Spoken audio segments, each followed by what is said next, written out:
Yazar Ayfer Tunç'la birlikte İstanbul'un eski mahallelerinden Kuzguncuk'ta Nail Kitabevi'ndeyiz. Hoş geldiniz. Hoş bulduk. Yeni romanınız Osman daha bu hafta yayınlandı Evet. ve biraz bahseder misiniz? Osman kim? Osman kaybeden bir karakter. Zamanın ruhunun dışında kalan, kültürel sermayesini ekonomik sermayeye çevirememiş, çaba ile hayal arasındaki koşutluğu kuramayan, bu nedenle de hayatı çok hazin bir biçimde sona eren bir roman kahramanı. Osman'ın hayatında Nişantaşı'nda yaşıyor olmasının bir etkisi var. Bu kültürden biraz bahseder misiniz? Tabii. Osman Nişantaşı'nda doğmuş. Şimdi Nişantaşı Türkiye için çok bir şey ifade etmeyebilir ama İstanbullular ve İstanbul'u iyi bilenler için çok şey ifade eden bir semttir. İstanbul'un köklü bir semti fakat elit ailelerinin oturduğu bir semt. Hala öyle. Ama bundan önce, yani Türkiye tüketim kültürüne geçmeden önce seçkinci ailelerin daha çok yaşadığı ve yaşama biçimlerini diğer sınıflardan ayırdıkları bir semt olarak öne çıkıyordu. İstanbul'un hemen hemen en güzel yerlerinden biri diyebileceğimiz bir yer. Manzara itibariyle, konum itibariyle İstanbul'un kalbine yakın. Hatta kalbinde bir semt.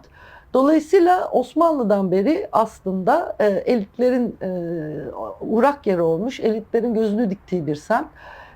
Osmanlı dönemindeyken aslında özellikle son dönemde Yıldız ve Beşiktaş sarayın orada olması nedeniyle daha çok önem kazanıyor. Boğaz sahilleri vesaire. Ama bir nasıl diyelim, yönetici kuşak ya da yönetici sınıfın konaklarının yer aldığı bir yer. Cumhuriyetle birlikte daha da önem kazanıyor. Çünkü Taksim Meydanı'na çok yakın ve belli bir dediğim gibi coğrafi güzelliğe de içeren bir yer. Dolayısıyla oradaki toplanma, oradaki yerleşiklik aslında bir tür sınıfsal ayrıcalık oluşturuyor.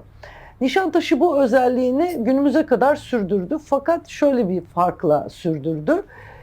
Tüketim kültüründen önce, yani Türkiye kapalı ekonomiyle yönetilirken ve değerler sistemi parasal zenginlikten çok daha büyük önem taşırken, daha doğrusu kültürel sermaye ekonomik sermayeden çok daha önemli iken, Nişantaşı bir tür seçkin ailelerin yaşadığı bir mahalle olarak dikkati çekiyordu. Orada yaşamının temel özelliği de birbirine benzeyen seçkinci kültüre sahip ailelerin bir arada olmasıydı. Fakat tüketim kültürüyle birlikte kültürel değer eskisi kadar önemli olmaktan çıktı. Her ne kadar gene de Nişantaşı bu özelliği sürdürmeye çalışıyor olsa da eskisi kadar önde olan bir özellik değil. Şöyle de ifade edebiliriz. Ekonomik değer kültürel değerleri çok kolay satın alabiliyor artık. Bugün bu tür ailelerin yaşam şekline baktığımızda ne görüyorsunuz?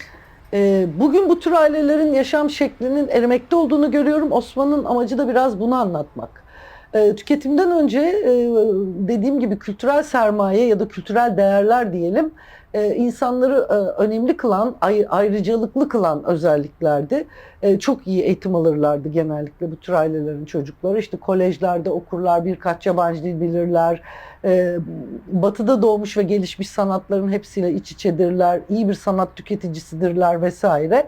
Ama bugün bu özelliklerin çok az kaldığını, bu özellikleri sürdürmeye çalışan ailelerin de çok azaldığını görüyoruz. Zaten günümüzün geldiği nokta, yani popüler kültürün egemenliği aslında bu nitelikli, derinlikli kültürü ezip geçti bir anlamda. Dolayısıyla popüler kültürün izlerini bu mahallelerde de görmek mümkün. Artık ekonomi her şeyi satın alabilir hale geldi. Dolayısıyla bu tür kültüre sahip ya da belli bir anlayışı temsil eden ailelerin mücadeleleri hem acıklı bir halde hem de zaten yeni kuşakları bununla mücadele etmekten çoktan vazgeçti. Semt kültürü ve mahalle kültürü arasında nasıl bir fark var, onu anlatır mısınız? Şimdi semtle mahalle aşağı yukarı aynı anlamlar ifade ediyor ama bunun arkasına kültür kelimesini eklediğimiz zaman bence bir anlam farkı doğuyor. Mahalle kültürü daha orta alt sınıfları ilgilendiren ve temel özelliğinin dayanışma olduğu bir kültür. Ben bir küçük şehirde doğdum ve büyüdüm. Adapazarı'nda, İstanbul'a çok yakın bir şehirde büyüdüm ve mahalle kültürünün ne demek olduğunu orada çok yakından gözlemledim, biliyorum, kitabını bile yazdım. Mahalle kültüründe temel olan kolektif bir hayattır ve dayanışmadır. Bu dayanışmanın bedeli de özel hayatın olmaması şeklinde ödenir genellikle. Mahalle kültürünün oluşturan temel şey herkesin birbirine sahip çıkması, zor zamanlarında destek olma ve aynı zamanda dedikodu üretimidir. Ama bu dedikodunun yıkıcı olmamasına özen gösterilir. Fakat bunun bedelleri de ağırdır, yani o kültürün dışına çıkmanın bedelleri vardır. İşte dışlanmaktır vesaire vesaire. Semt kültürü, özellikle günümüzde semt kültürü dediğimiz zaman bunlardan söz etmiyoruz. Mesela İstanbul kültüründe yeni yeni ortaya çıkan bir kelimedir semt, mahalleye göre. Mesela çok bilinen bir duvar yazısı var, biliyorsun. Ev kira ama semt bizim. Mesela bu aslında İstanbul'un yeni gençliğinin aidiyet kültürünü ortaya koyan çok benim çok sevdiğim güzel bir kelime. Mesela semt deyince ne anlaşılıyor? Kadıköy anlaşılıyor. Semt deyince Beşiktaş anlaşılıyor. Burada anladığımız şey aslında ortak ya da benzer yaşama biçiminin daha özgürce yaşandığı alanlar. İstanbul'da bence mahalle kültürünün kaldığı bir yer olduğunu düşünmüyorum. Özellikle toplu yapılaşmalar, yani toplu konut denilen büyük bloklar yepyeni bir kültür geliştirdi İstanbul'da. Bu ne mahalle kültürü ne semt kültürü. Bir toplu konut kültürü oluştu. Bunun temel özelliği de kimsenin kimseyi tanımaması. Yapılaşma bu hızla giderse toplu konut kültürü hepsinin üstüne çıkacak gibi görünüyor. Aslında tabii zamanımız olsa bir de bunun iş hayatındaki yansımalarını görebiliriz. Çünkü insanların ömrünün büyük kısmı iş yerlerinde geçiyor ve iş yerleri de artık plazalardan oluşuyor. Bu da dolayısıyla iş hayatında farklı bir kültürün gelişmesine, ilişkilerin değişmesine neden oluyor. Yazacak, anlatacak çok şey var aslında İstanbul'a dair. Az önce konuşuyorduk. Her şeyin ne kadar değiştiğini konuşuyorduk. Evet. Siz dediniz ki dünya da durmuyor ki. Evet, Bir de öyle bir evet, Teşekkür ederim. evet, rica ederim. Ben teşekkür ederim. 1 Ocak 1999. Yeni bir yıl, yeni bir defter. Şarap rengi karton kapaklı ince bir moleskin bu kez. Yeni bir günlüğe başlamak için şöyle epeyce kalın, sert kapaklı bir defter istiyordum aslında. Bu ince defterleri kısa öyküler, şarkı sözleri yazmak ya da not almak için kullanıyorum ama evde bir tek bunlardan kalmış. Neyse ki kapak rengi çok güzel. İnsanda yazarken özenme isteği uyandırıyor. Ecem kapandığından beri kırtasiye stoklarımı savsaklıyorum. Sonra da böyle deftersiz kalemsiz kalıyorum.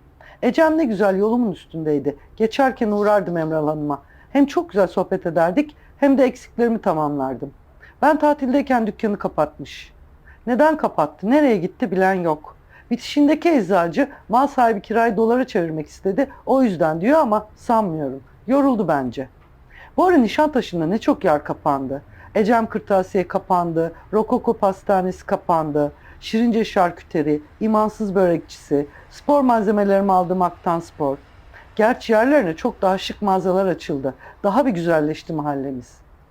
Ama yine de bu eskiler kapanınca sanki benden de bir şeyler gidiyormuş gibi hüzünleniyorum.